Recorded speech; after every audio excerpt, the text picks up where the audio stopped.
You're listening to Red Pill 78. I am the Corruption Detector, and this is your Red Pill News.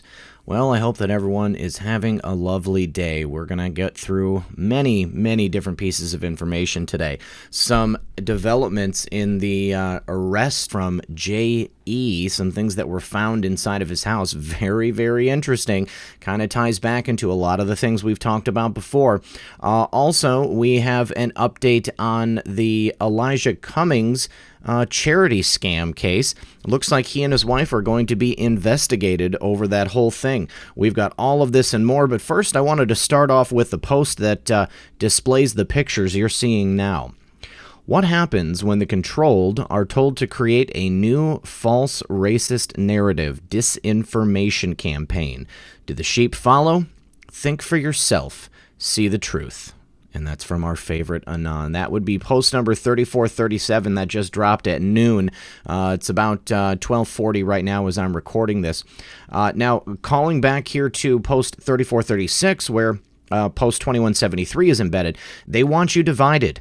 Divided by race, divided by religion, divided by culture, divided by class, divided by political affiliation. Divided you are weak, together you are strong. We the people, where we go one, we go all.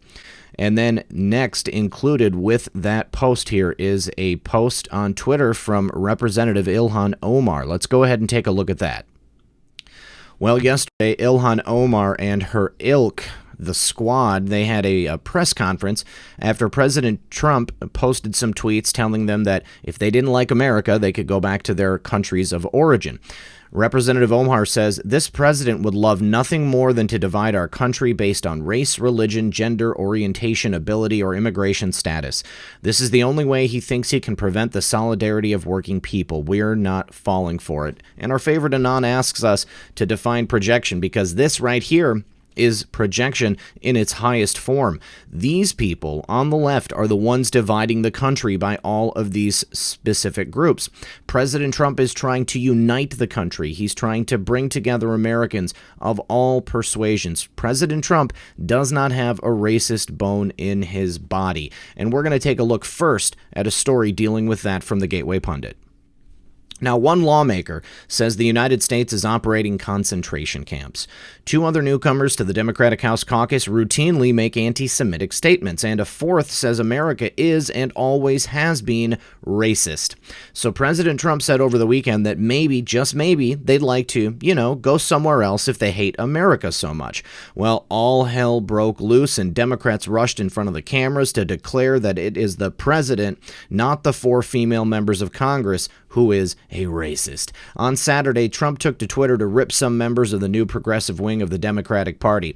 He said, "So interesting to see progressive Democrat congresswomen who originally came from countries whose governments are a complete and total catastrophe, the worst, the most corrupt and inept anywhere in the world, if they even have a functioning government at all, now loudly and viciously telling the people of the United States, the greatest and most powerful nation on earth, how our government is to be run," Trump wrote. "Why don't they go back and help fix the totally broken and crime-infested places from which they came? Then come back and show us how it is done. These places need your help badly. You can't leave fast enough. I'm sure that Nancy Pelosi would be very happy to quickly work out free travel arrangements," the president wrote.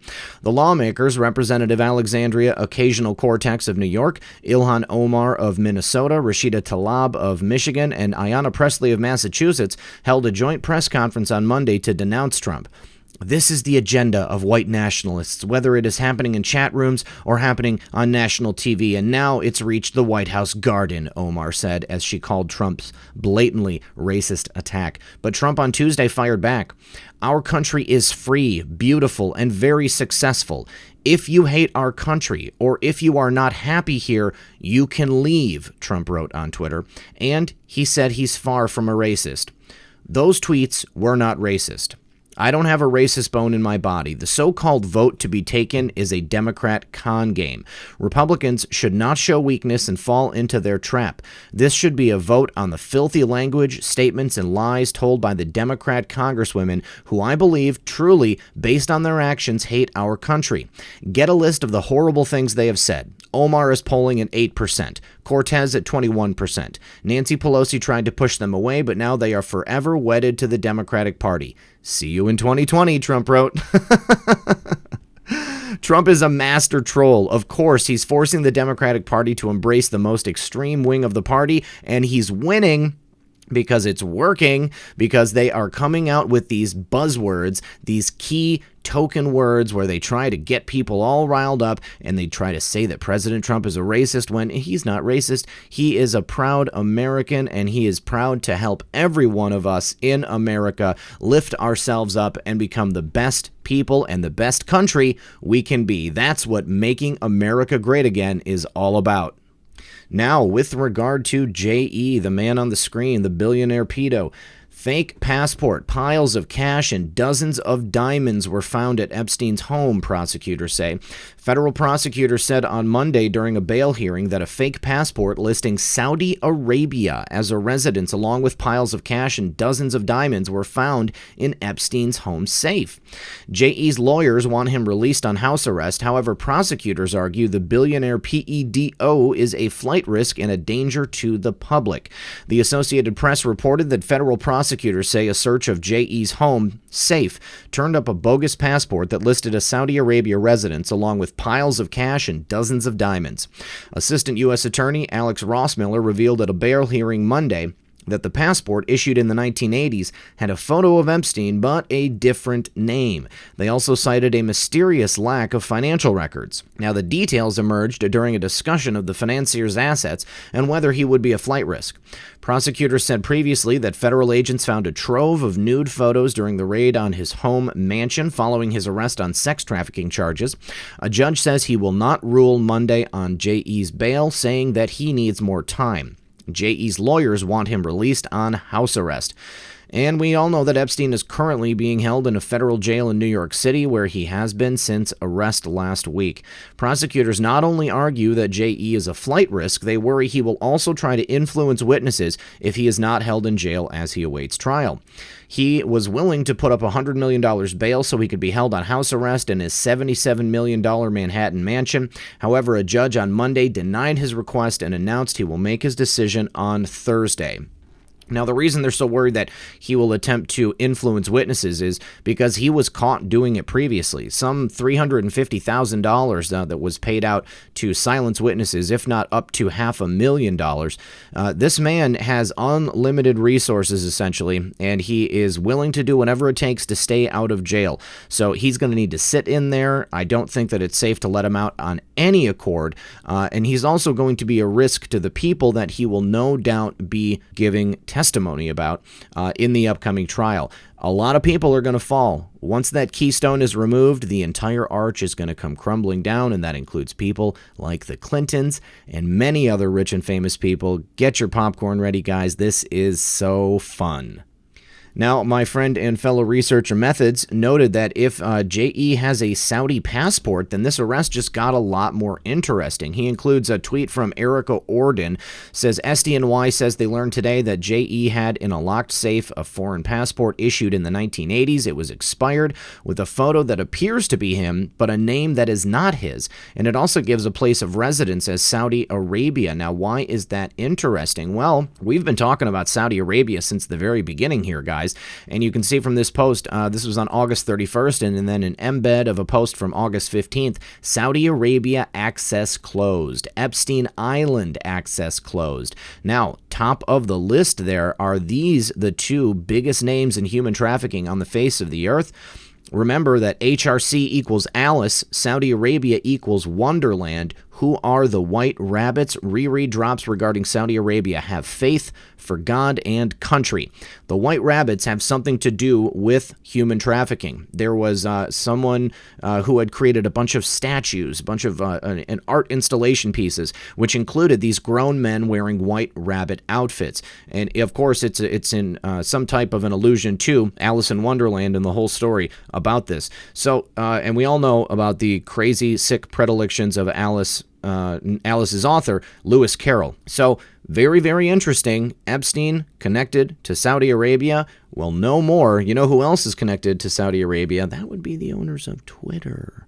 Twitter, guys, what do you think about that? I wonder if that has anything to do with it. I wonder if that's why Twitter refuses to take down certain tweets and they just continue to leave up other tweets.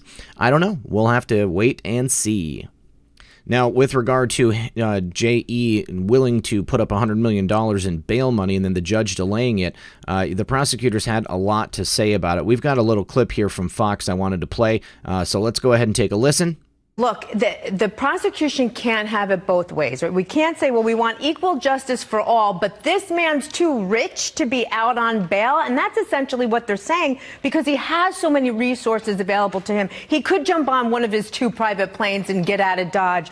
But there are safeguards in place that the defense is going to argue will keep him. Look, I know he's in a $77 million mansion. That sounds, extravagant to us, but that's his abode. And by the way, if he's found guilty or pleads guilty, he will probably lose that mansion because of the forfeiture laws in federal court. You remember when the federal prosecutors made the case when they announced these new charges against Epstein, talking about the investigative journalism that led them to go back into this again.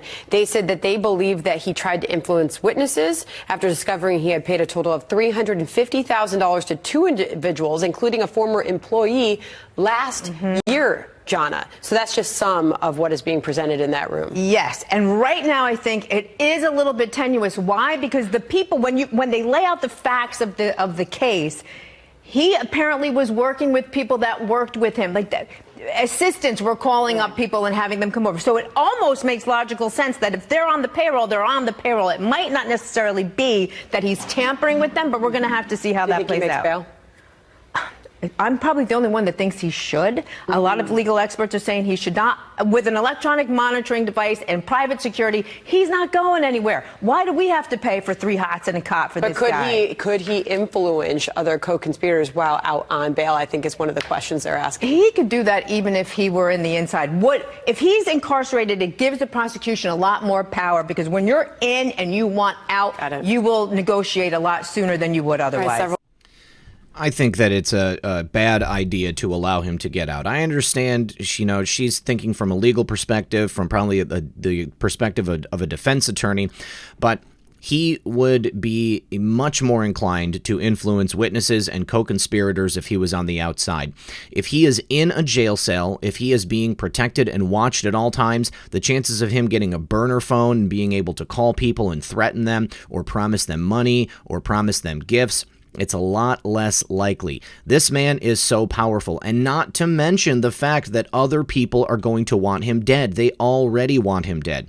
He is planning to testify and cooperate with the prosecution because he does not want to spend the rest of his life in jail. He is probably going to need to go into the witness protection program even after he gets out of jail after several decades, if he is willing to cooperate with these people. But I think he needs to stay in jail. I think he is a flight risk. Even if he gets out and he has an electronic monitoring bracelet on, who's to say that a helicopter can't just drop out of the sky, pick him up, and take him to, say, French Tahiti, where there is no extradition to the United States. So keep him in jail, keep him protected. We need this man alive because he needs to bring down the house. Well, a little bit more information about that location of the temple on the island. Methods made an incredible discovery. He says, just going to leave this right here. Here is the outside of that temple on the island. And if you'll take a look here, it is remarkably similar to this location. This is in Aleppo. These are mosques in Aleppo. And they have, excuse me, they have roughly that same type of construction. Look at that, the dome. And then the floor, more than anything, the floor Now, this person right here, obvious statement man, in cross-referencing this location with human sacrifice, I stumbled upon this. This is a journal article from Stanford.edu, the archaeology department. And it says that I was shocked to learn that Phoenicians were possibly sacrificing young children at the Carthage Tophet, practicing infant sacrifice and ritual prostitution. But recently, scholars have abandoned the conventional infant sacrifice paradigm in favor of a narrative that emphasizes the Phoenicians' contributions to civilization while expunging their rites of infant sacrifice. This is the kinds of things that we have been saying have been going on this entire time. And here we have even more just concrete connections showing that this is potentially connected. Now, also, does this mean that Epstein is a secret Muslim practicing ancient child sacrifice and prostitution rites? I don't know. I'm going to leave that one up to you guys, but we're going to keep watching. Now the thread continues. Method says, starting to make a lot more sense, huh? He says, dug in deep, connected Carthage to Moloch to Phoenicians. Archaeologists used the teeth of the infants and children to determine ritualistic sacrifice. The dental chair is beginning to make a bit more sense. Evidence removal. Wow, weird. Teeth were the leading piece of evidence used to determine child sacrifice in Carthage via the Phoenicians. Remember the dental chair, evidence removal? Also, while digging this up, Epstein and Maxwell met with the Pope. What? Let's take a look here.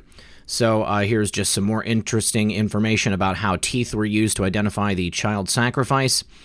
Now, this could be a dental chair, but I had several people message me and said that they also thought that it was for home facials. So I don't know if that is a dental chair or if it's a chair for home facials. So we're just going to leave that open to interpretation right now because I like this theory.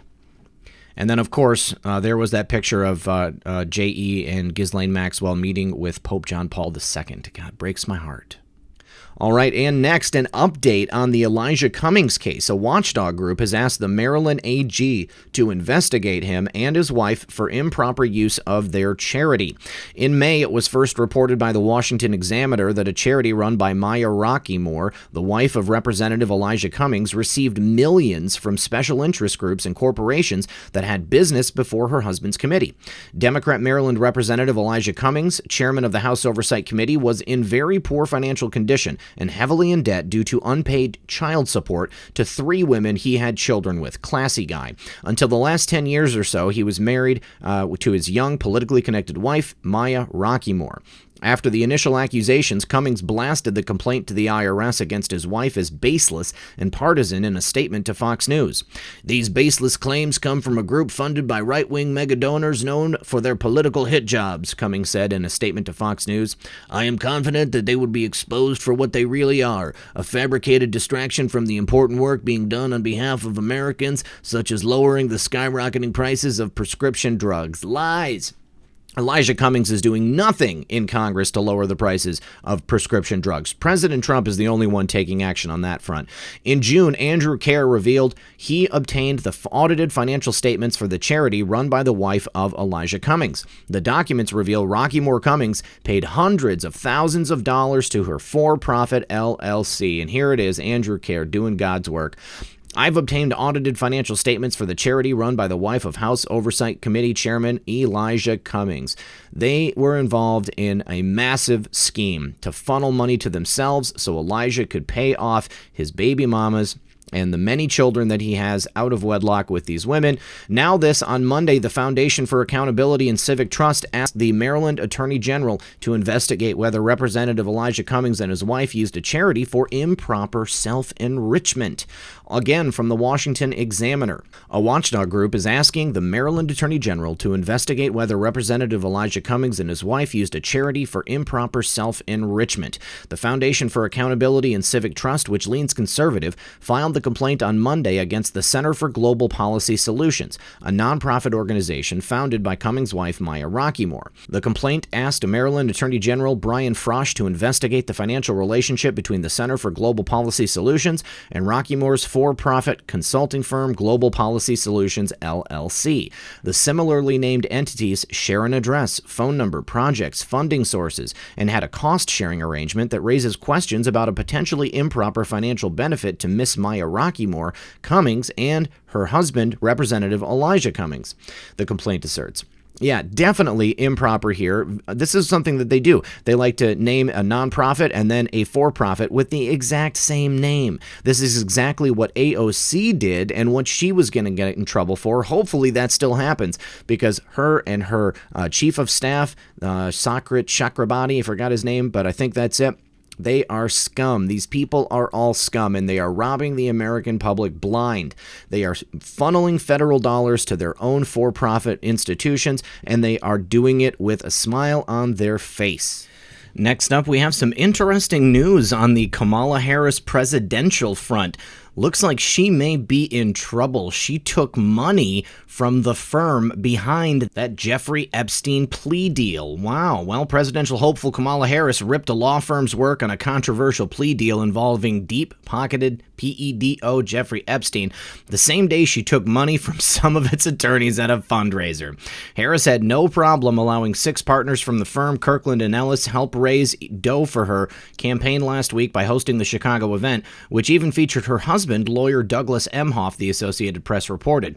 Yet the same day, she joined several other presidential contenders in blasting the 2008 plea deal that the law firm helped negotiate for Jeffrey, which allowed him to skirt federal sex charges in Florida. Now, that man, who has been accused of sexually abusing dozens of girls, got off with a single count of soliciting sex from a minor and served 13 months behind bars under the Florida plea deal. Manhattan federal prosecutors have just charged the politically connected multimillionaire with hefty sex trafficking raps, and Kamala's campaign told AP that none of the Kirkland & Ellis partners at her fundraiser worked on Epstein's deal. Sure they didn't. Well, they still work for the same place. This is enough of a connection for the Democrats. If President Trump had accepted money from Kirkland & Ellis the same day he was denouncing the plea deal, I think that they would be up in arms. Just incredible hypocrisy here. 2 more stories on Democratic hopefuls for the election here in 2020. Biden now is challenging President Trump to do push-ups on stage. Joe Biden is old, guys. He's really old. And if Biden wins the Democratic nomination for president and defeats President Trump in 2020, he'll be 78 years old when he moves into the White House on January 20th, 2021. Age has been an issue for decades, and President Reagan, then 73, handled a question about the topic beautifully when asked during a 1984 presidential debate. With Walter Mondale, 56, on stage, Reagan said, "I am not going to exploit for political purposes my opponent's youth and inexperience." The debate moderator, Henry Hank Truitt of the Baltimore Sun, had a perfect response saying, "Mr. President, I'd like to head for the fence and try to catch that one before it goes over." So Biden knows the topic of his age will be front and center. On Tuesday, he was asked on MSNBC's Morning Joe what he'll do if Trump, himself 73 years old, raises the issue of Biden's age. "I'd say, come on, Donald. Come on, man," Biden said, holding his hands up and waving his opponent in with his fingers. "How many push-ups do you want to do here, pal?" Biden said. "I mean, jokingly. Come here. Run with me, man." Biden likes to talk tough. In March 2018, the former vice president told a crowd at the University of Miami in Coral Gables, Florida, "If I were in high school, I'd take Trump behind the gym and beat the HE double hockey sticks out of him." So it was perhaps a bit ironic when Biden said in his MSNBC interview that Trump is a bully. "I'm used to bullies," he said. "I'm used to bullies." Then, as Uncle Joe does, he got folksy. "I remember that famous expression my grandpop used to use. They said to Harry Truman, 'Give 'em hell, Harry,' he said. I'm just gonna to tell the truth. They're gonna to think it's hell." I don't even know what he's saying there. I know it'll be an ugly campaign. I know it will not be an honorable campaign that he'll run, but I'm not backing down at all from him, Biden said. Still, Biden said, "I'm not going to get down in the dirt with him. That's the only place he knows how to fight. But as my mother used to say, I'm not going to take any guff from him." Wow, Joe, what else have your dead relatives told you? I want to hear more folksy wisdom from Joe Biden. Please do tell Joe. I'm ready to hear everything that the wisdom that was imparted to you by your father and your grandmother and your grandmother and your mother, your uncle. Maybe not the creepy Uncle Joe, because I think maybe we know that that's probably not a memory you want to be bringing up here. But we do, in fact, have one more story for you on a Democratic hopeful for 2020. And that is right here. Looks like Beto O'Rourke's campaign is imploding. He is polling at 0% in a major presidential poll.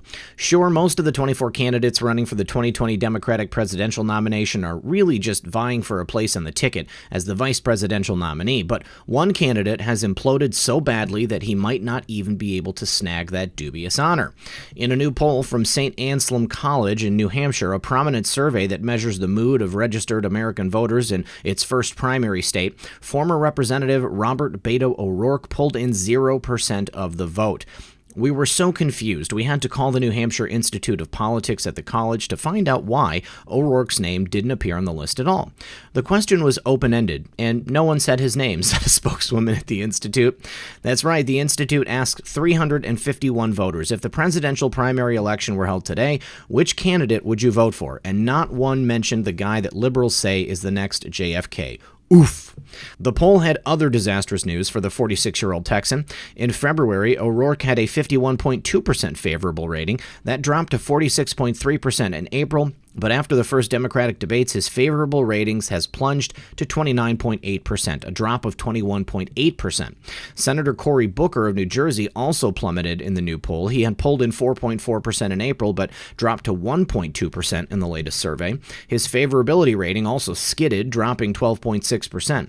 And in a wacky twist, self-help author Marianne Williamson, who had a bizarre appearance on the debates, is polling at 1.5%, ahead of Booker, Representative Tulsi Gabbard of Hawaii, and Senator Kirsten Gillibrand of New York.